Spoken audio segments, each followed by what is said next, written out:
la communauté 360, je vous souhaite la bienvenue à cette journée de concertation territoriale dans le cadre de l'étude sur les listes d'attente des établissements d'accueil médicalisés et des maisons d'accueil spécialisées.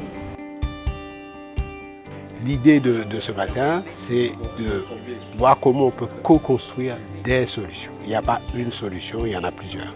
C'est aussi ça la mission de la communauté 360, c'est de voir avec la personne concernée, avec ses parents, avec la MDPH, avec les professionnels, quelles sont les solutions qu'on peut proposer.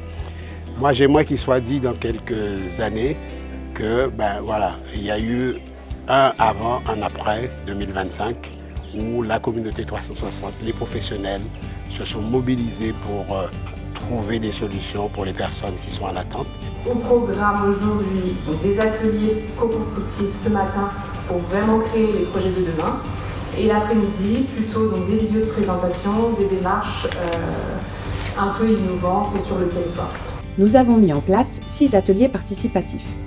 L'objectif, construire ensemble les projets de demain en répondant toujours mieux aux besoins des personnes concernées et de leurs familles. Pourquoi cette approche ? Tout simplement parce que les solutions actuelles ne sont plus toujours en phase avec les parcours de vie. Il est donc crucial de réfléchir collectivement à des alternatives. Et pour cela, quoi de mieux que de solliciter directement les principaux concernés ? C'est aussi dans cet esprit que nous avons conçu ces ateliers. Faire travailler ensemble un proche aidant et un professionnel. Leurs regards croisés sont une richesse inestimable, permettant de mieux comprendre les réalités de chacun.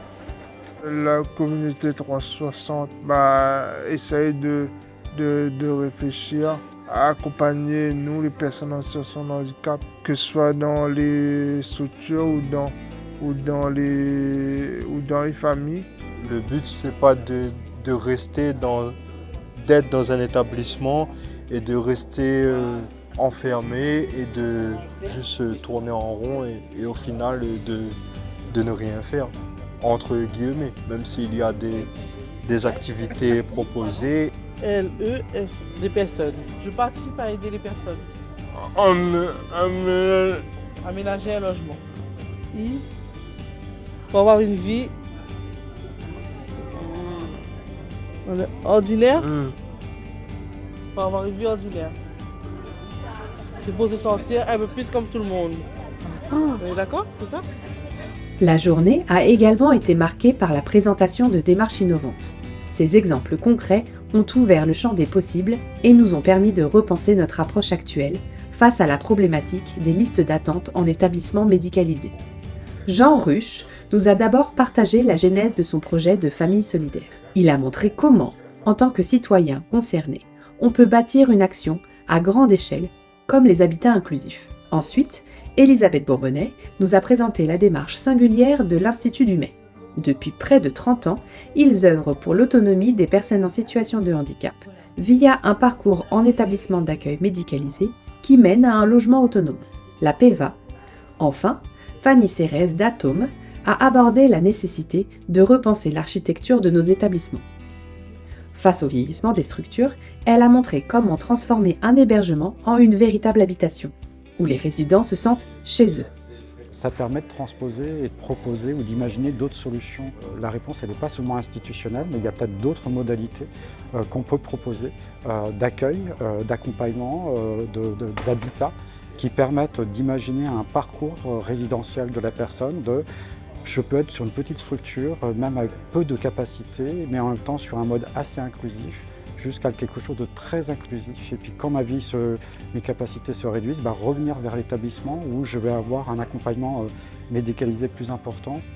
Mais cette journée, c'est aussi autre chose que des constats, c'est quand même une volonté collective de se transformer, de transformer l'offre par l'intelligence du terrain. Ce qu'on a souhaité, c'est vraiment que ça puisse déboucher sur des décisions opérationnelles.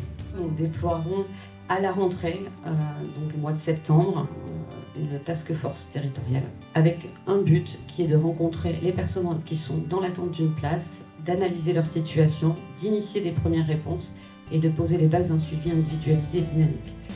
Ce sujet sera également confié à l'animation de la C360 sous la supervision de l'ARS. Beaucoup de chantiers qui attendent la C360 dès la rentrée. Merci à tous.